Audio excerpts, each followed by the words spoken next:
So, you and I had talked when I first said, like, are you sure you want me on this podcast? I'm a United Methodist. I'm ordained in the United Methodist Church. And I grew up United Methodist. I have a great grandfather who helped with the establishment of Lake Junaluska, which is Methodist of this So like the big George R. Stewart Auditorium. George R. Stewart is in my family. So I come from this sort of lineage of now, and George R. though, you talk about the old school Methodist, like he was all about some zeal and, but held in tension, I think, Lake Junaluska historically, and some of the early, particularly youth movements that came out of that were aimed at sort of this social transformation, sort of trying to understand how we as Wesleyan folks hold together this personal and social holiness that we talk about. So for me as a United Methodist, I grew up never really disassociating my faith life from my sort of social engagement, how I am in the world, how I am to respond to the ways I perceive injustice in the world.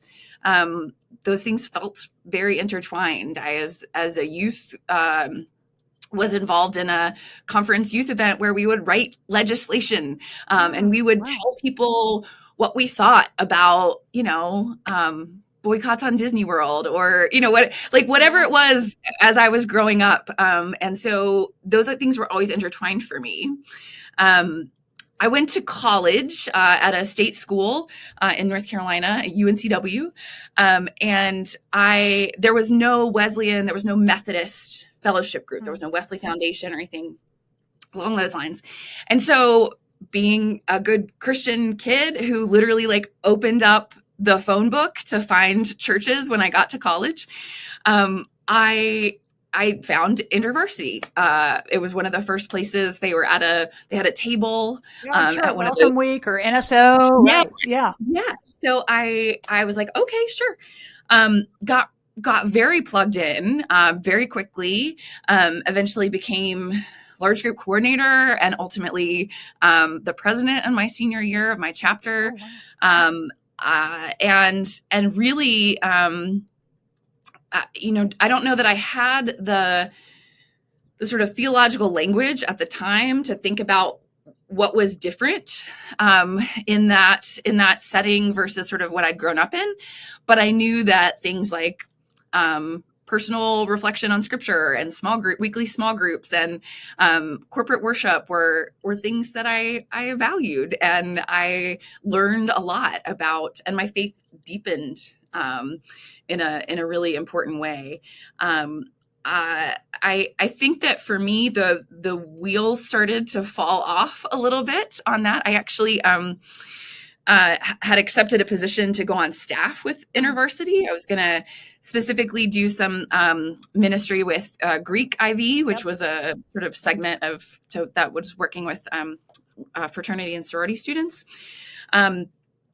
And just for a number of reasons, began to have these interactions in my broader life with other folks that I'd grown up with in the church, and sort of as I tapped into sort of my inner sense of calling, had some real dissonance, specifically around some of the policies about women in positions of leadership, and also around issues of inclusion of LGBTQ folks. Those were the two things I felt like InterVarsity taught me really well how to do racial reconciliation, and I had some of my first sort of encounters with understanding my own whiteness and what that means in the world there. But I did not feel that my sense of calling as somebody who felt called to be ordained one day was truly affirmed. And I also saw the gifts and abilities of some of my siblings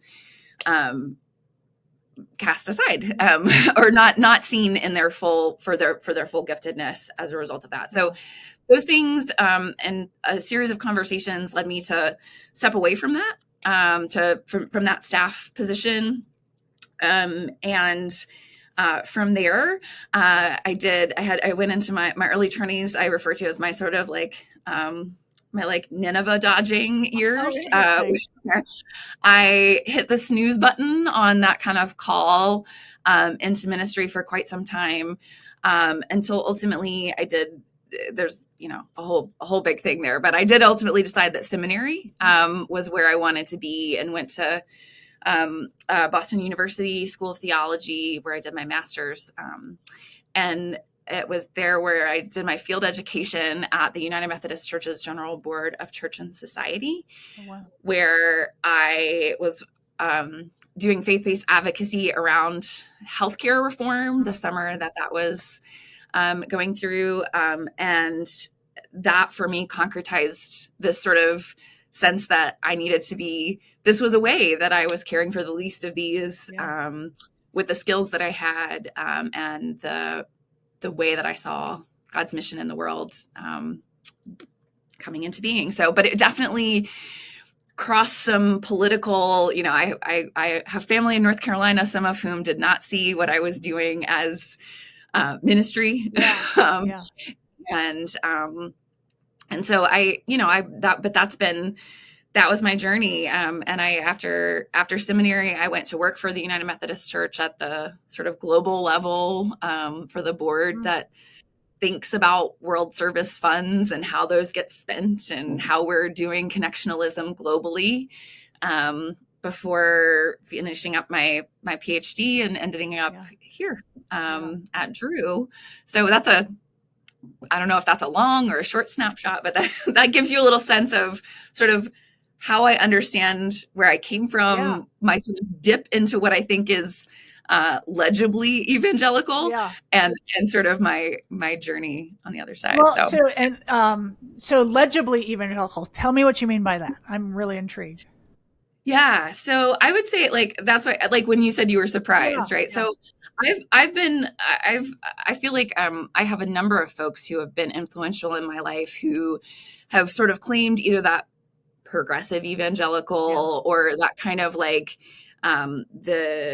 evangelical left sort of momentum that I'm not sure ever went anywhere. But a lot of what I read in seminary, a lot of my own dissertation and work really has been around that kind of social gospel movement, sort of things coming out of that space. And so I've never held those as right. The evangelical liberal divide was not concretized in my mind until much later.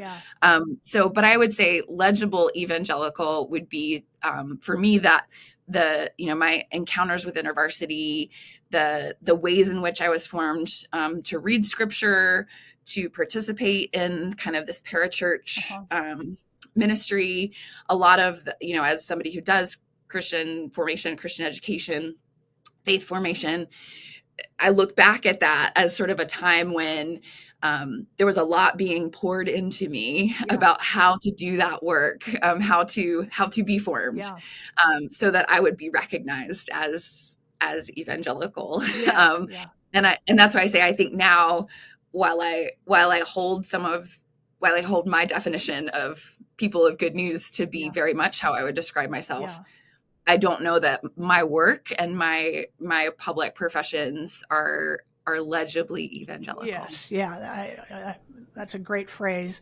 When you were going through that, feeling some disconnect, or just you were saying, okay, some things in the campus ministry and within that legible evangelicalism were very much a fit for you, and then other parts you were going, this disconnect there. Do you feel like you left legible evangelicalism, or were you at any point kicked out or encouraged? Like what was that form of evangelical? Because I think we're using a big umbrella in the way you understand it. But then there's all these people start drawing, and people who aren't seeing this on video can't see I'm drawing circles with my hand. But so people keep going. Some people have very narrow definitions of evangelical, and other people have this very broad. But so, did you feel people drawing lines in your family or the things you were involved with, or is it more your own identity and going, no, I just understand it differently? I think it started with my own identity and work, in that I just began to feel a tension between kind of what I believed and how to hold that in a space that had been so helpful and formative for me, right? Yeah.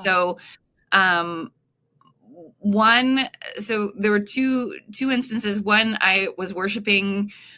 So all the university folks went to a particular church, which was not United Methodist. Yeah. And I had been worshiping there, and noticed that they had no women in leadership. And as a legitimately honest question, reached out to the senior pastor with whom I'd had many conversations as the large group coordinator of university, because they would always come and do like I knew him. Yeah.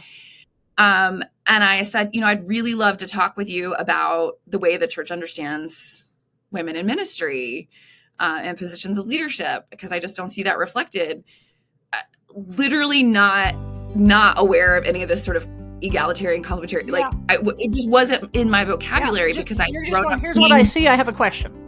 Yeah.